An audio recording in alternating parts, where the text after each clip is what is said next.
Hi hello నమస్తే నేను మీ Gopi welcome back to Red TV. ఈరోజు మనతో వచ్చేసి Jagadev garu, senior journalist. Sir నమస్తే సార్. నమస్తే అండి. సార్ మనం చూస్తున్నాము ఆంధ్రప్రదేశ్లో రాజకీయాలు రసవత్తరంగా అయితే మారాయి.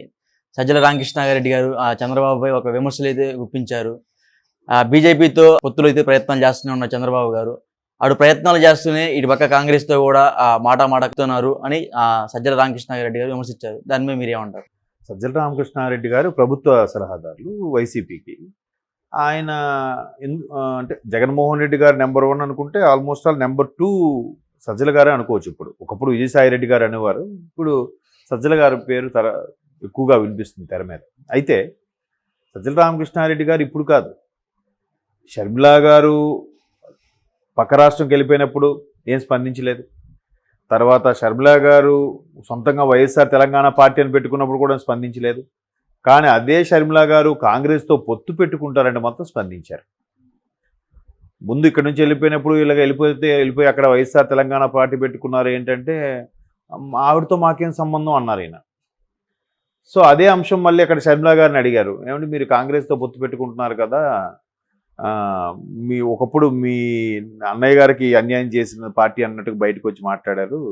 ఇప్పుడు సజ్జల గారు ఇలా అంటున్నారు, అటువంటి పార్టీతో జత కట్టడం ఎంతవరకు కరెక్ట్ అని ఆయన అంటున్నారంటే, ఒకప్పుడు మేము బయటకు వచ్చేసాక మాతో సంబంధం లేదన్న వ్యక్తి ఇప్పుడు మళ్ళీ మా గురించి మాట్లాడుతున్నారంటే మాతో సంబంధం కలుపుకోవాలని చూస్తున్నారా అని అడిగారు ఆవిడ. సో సజ్జల గారు ఇట్లాంటి వ్యాఖ్యలు చేస్తుంటారు సహజం. ఇప్పుడు మొన్న షర్మిలా గారు కూడా పీసీసీ చీఫ్ అయ్యి మాట్లాడిన తర్వాత కూడా దానికి అంతా చంద్రబాబు నాయుడు గారి స్క్రిప్టే, చంద్రబాబు నాయుడు గారు ఏం చెప్తే షర్మిలా గారు అదే మాట్లాడుతున్నారు అన్నారు.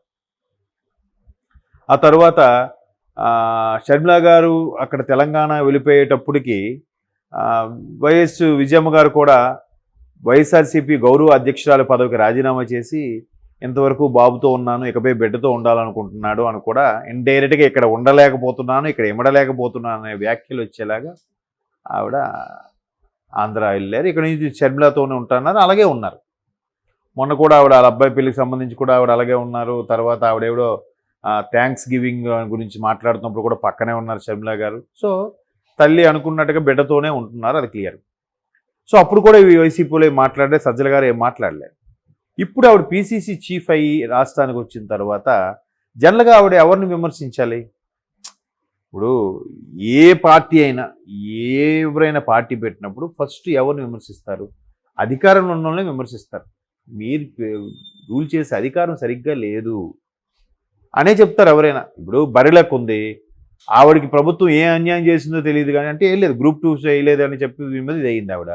బట్ ఆవిడ ప్రభుత్వం మీద కదా విమర్శ చేసింది, ఎవరైనా కదా. ఇప్పుడు ఎక్కడో పలానా దగ్గర ఒక దొమ్మి జరుగుతుంది, ఒక గందరగోళం జరుగుతుంది, పోలీసుల తీరు సరిగ్గా వ్యవహరించలేదు, దీనికి అందరి కారణం ప్రభుత్వమే అని ప్రతి ఒక్కరు అనేస్తాడు. ప్రభుత్వం మీద బురద జల్లేస్తారు ఇమీడియట్గా, కామన్ అది. అలాగే షర్మిలా గారు కూడా ఇక్కడ ప్రభుత్వ పరిస్థితి ఇలా ఉంది, బీజేపీతో కాలబేరానికి వెళ్ళినట్టున్నారు, ఎక్కడ స్పెషల్ ప్యాకేజ్ గురించి కానీ స్పెషల్ స్టాటస్ గురించి అడిగిన దాఖలాలు లేవు. 2014 బాబు గారు ఉన్నారు, ఆయన చేసింది ఏమీ లేదు, 19 నుంచి ఈయన ఉన్నాడు, ఈయన చేసింది లేదు అని అంటే దాని గురించి కూడా విమర్శలు. జగన్ రెడ్డి అని అంటుందా ఆమె? ఇప్పుడు పార్టీల మీద పార్టీలకు సంబంధించి రాజకీయాలకు సంబంధించి స్టేజ్ మీద మాట్లాడేటప్పుడు ఖచ్చితంగా పేరు పెట్టి గారు అనే గౌరవప్రదంగా మాట్లాడాలి, సభా మర్యాద. అంతేగాని అన్నయ్యరా, తమ్ముడురా, చెల్లిరా అని అంటారా? ఇప్పుడు మీరు స్టూడెంట్ అండి, మీ నాన్నగారు మీ స్కూల్లో ప్రిన్సిపాల్, అక్కడ మాత్రం మీ సారా నాన్న ప్రిన్సిపాల్కి, అక్కడ అందరిలో నాన్న అని పిలుస్తారా? బయట వేరు, ఆథరైజ్డ్గా ఉండేటప్పుడు వేరు, ఇంట్లో ఉన్నప్పుడు వేరు కదా. అదే విషయంగా ఆవిడ జగన్మోహన్ రెడ్డి అని అంటే జగన్మోహన్ రెడ్డి గారు పేరు పెట్టి పిలిచేంత ఇదైపోయిందా ఆవిడ అన్నట్టుగా విమర్శలు వస్తే సరే అని చెప్పి ఇప్పుడు ఆవిడ మళ్ళీ పందా మార్చుకొని జగన్ అన్న మాట్లాడుతున్నారు, ఇంతనా? తర్వాత మొన్న సునీత గారు ఢిల్లీలో మాట్లాడినప్పుడు కూడా వైసీపీ పార్టీ ప్రభుత్వానికి అసలు ఉండే అర్హత లేదు, వాళ్ళకి ఎవరు ఓటేయకండి, మా నాన్నగారికి ఎంత దారుణంగా చంపినా కూడా ప్రభుత్వం ఎంతవరకు ఏ చర్యలు తీసుకోలేదు అంటే ఏంటి? మీ హస్తం ఉందా లేదా? మీరు ఎవరికైనా బతికించే ప్రయత్నం చేస్తున్నారా? మీరు ఎవరికైనా కొమ్ము కాస్తున్నారా? మీరు ఎవరికో సపోర్ట్ ఇస్తున్నారా? వాళ్ళు ఎవరు బయటికి లాగండి, మీరు సిబిఐ ఎంక్వైరీ చేయండి, లేదంటే మీరే ఇన్వెస్టిగేట్ చేయండి, మీరేం ఎందుకు చేయట్లేదు? ఎన్ననుకున్న బ్లడ్ రిలేషన్ నాకు జగన్ అన్నయ్య అని చెప్పి ఆవిడ సునీత కూడా ఎమోషనల్ అయింది. దానికి కూడా మళ్ళీ సజ్జల గారు ఏమన్నారంటే సునీత కూడా చంద్రబాబు నాయుడు గారు ఇచ్చిన స్క్రిప్టే అని అన్నారు. ఏమండి, షర్మిలా గారికి చంద్రబాబు నాయుడు గారు ఇచ్చి సునీత గారి చంద్రబాబు నాయుడు గారు ఇచ్చి ఆఖరికి రేపు జగన్మోహన్ రెడ్డి గారి స్క్రిప్ట్ కూడా చంద్రబాబు నాయుడు గారు ఇచ్చారని అంటారేమో. అంటే అలా మాట్లాడుతున్నారు, ఏదొస్తుందే మాట్లాడుతున్నారు. సో ఇట్లా ఉన్న సునీత గారికి చంద్రబాబు నాయుడు గారి స్క్రిప్ట్.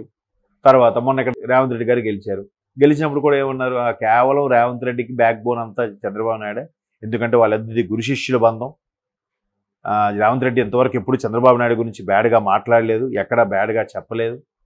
వీళ్ళిద్దరికి కాంటాక్ట్స్ ఉన్నాయి. తర్వాత చంద్రబాబు నాయుడు గారు అరెస్ట్ అయ్యి బయటకు వచ్చిన తర్వాత కూడా రేవంత్ రెడ్డి గారు ఆయనకి వెళ్ళి ఆశీర్వాదం తీసుకున్నారు, ఆయన కాళ్ళు దండం పెట్టారు. ఏవో ఒకటి క్రియేటివ్. ఇక్కడ టీడీపీ పోటీ చేయలేదు, కేవలం కాంగ్రెస్ గెలిపించడానికే పోటీ చేయలేదని ఒక వార్త కూడా ఉంది, ఒక విమర్శ కూడా చేశారు.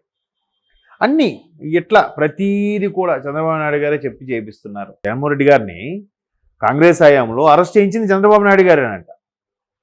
ఎందుకు? ఆ టైంలో ఎర్రన్నాయుడు గారు ఒక లేఖ రాశారు, ఇట్లాంటి నేరాలు చేసే వాళ్ళకి శిక్ష పడాలి, వదలొద్దు అని. దానికి చంద్రబాబు నాయుడు గారు రాయించారు లేఖ. కాబట్టి ఈయనే, అంటే సోనియా గాంధీ గారు కూడా ఈయనే చెప్పాడంట అన్నట్టు కూడా కొంతమంది అభియోగాలు మోపడం నేను విన్నాను. సో రకరకాలుగా అందరూ కింద స్థాయి పార్టీ కార్యకర్తలు కూడా పబ్లిక్గా మాట్లాడుతున్నారబ్బా. ఇప్పుడు ఆయన నెంబర్ 2 పొజిషన్లో ఉన్నప్పుడు ఆయన మాట్లాడిన తప్ప వాళ్ళదే ప్రభుత్వం, వాళ్ళే పోలీసులు. ఇలాంటి వ్యాఖ్యలు చేసిన వాళ్ళకి ఎవరికేమి అరెస్టులు ఉండవు, శిక్షలు ఉండవు, కోర్టులు, జరిమానా ఏవి ఉండవు. ఇంకేం మాట్లాడతాం? ఆయన ఏది మాట్లాడినా చంద్రబాబు నాయుడు గారు ఇచ్చే స్క్రిప్టే అంటారు. సునీత గారు కూడా చంద్రబాబు నాయుడు ఇచ్చినట్టే మాట్లాడుతున్నారు. మరి ఇంకా ఏం మాట్లాడదు చెప్పండి?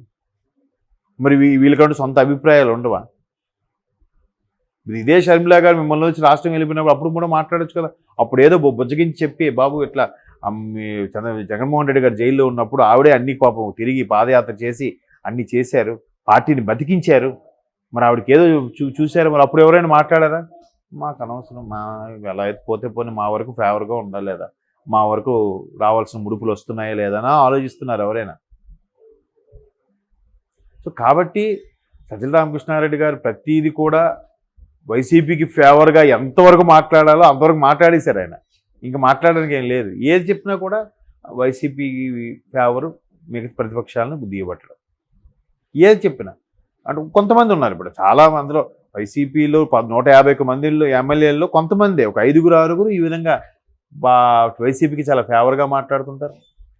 ఇట్లా అలా అంటే ఇలా అంటారు, ఇలా అంటే అలా అంటారు. ఏదో ఒకటి చేయడం, మసిపూసి మారేడుగా చేయడం, దాన్ని ఫేవరిజంగా దక్కించుకోవడం. ప్రభుత్వం వాళ్ళదే కాబట్టి వాళ్ళ సహకారంతో ఎవరైనా ఉండగలరు, ఉండాలి కూడా అన్నట్టు కూడా బిహేవ్ చేస్తున్నారు. పోలీస్ యంత్రాంగం అంతా వాళ్ళు గ్రిప్లో పెట్టుకున్నారని ఇప్పటికీ చాలా విమర్శలు ఉన్నాయి. మరి అంతే కదా, ఆ పార్టీకి సంబంధించిన కార్యకర్తల మీద ఎక్కడ కేసులు ఫైల్ చేయరు, మిగతా వాళ్ళందరూ కేసు ఫైల్ చేస్తున్నారని రకరకాలు. ఒకటి కాదు. నిన్న ఏదో న్యూస్లో చూశాను, కోట్లు భవనాలు కట్టడానికి 45 కోట్లు కేంద్రం మంజూరు చేస్తే అవి కూడా దీన్ని మింగేశారంట. ఇంకేం మాట్లాడడం? ఆ 45 కోట్లకి ఇంకో 30 కోట్లు జతపరిచి ఆ 75 కోట్లతో టెండర్లు పిలిపించి కోట్లు భవనాలు కట్టించాలి. ఆ 30 కోట్లు కలపపోగా ఉన్న 45 కోట్లు కూడా తినేశారట. నేను అడ్వకేట్ జనరల్కి కోర్టు ఎక్స్ప్లెనేషన్ అడిగింది. ఇంకేం చెప్తాను చెప్పండి? సో సజ్జల గారు ప్రభుత్వం మీద దృష్టిలో పడాలనో లేదా జగన్మోహన్ రెడ్డి గారి దృష్టిలో ఉండాలనో రకరకాల వ్యాఖ్యలు చేస్తున్నారు. చేయనివ్వండి.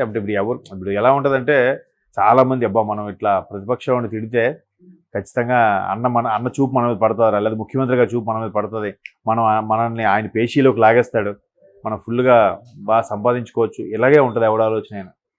అరే జెన్యూన్గా ఇప్పుడు ఇలా నిర్ణయం తీసుకోవడం వల్ల నా ఒక్కడికైతే ఓకే, నెక్స్ట్ రాబోయే రోజుల పరిస్థితి ఏంటి, నాకైనా కంటిన్యూస్గా ఇలా డబ్బులు ఇస్తారు, నాతో రేపో బాగుంటుందని గ్యారంటీ లేదు కదా. సో అది ఎవరు ఆలోచించట్లేదు. నా పని అయిపోయిందా, నా వరకు సాఫీగా ఉందా, సూపర్, పక్కోడు పోయినా నాకు అనవసరం, అలాంటి పరిస్థితులు ఉన్నాయి. కాబట్టి ఇంకా సజ్జల గారు అలాంటి విషయంలో మాట్లాడడం బాగా మంచి వక్త, ఏదైనా మాట్లాడతారు ఆయన. నందిని పంది అంటారు, పందిని నంది అంటారు అని చెప్తున్నాను. గవర్నమెంట్ వాళ్ళు ఉన్నప్పుడు వాళ్ళు ప్రతిదీ కూడా, ఇప్పుడు 150 మందిలో అందరూ కౌంటర్ చేయట్లేదు కానీ 4-5 కౌంటర్లు ఇస్తున్నారు. ఈయన సజ్జల గారు, కొడాల నాని, పేరు నాని, గుడివాడ అమర్నాథ్, అనిల్ కుమార్ గారు, రోజా గారు, అంత ఒక 6 వచ్చారా?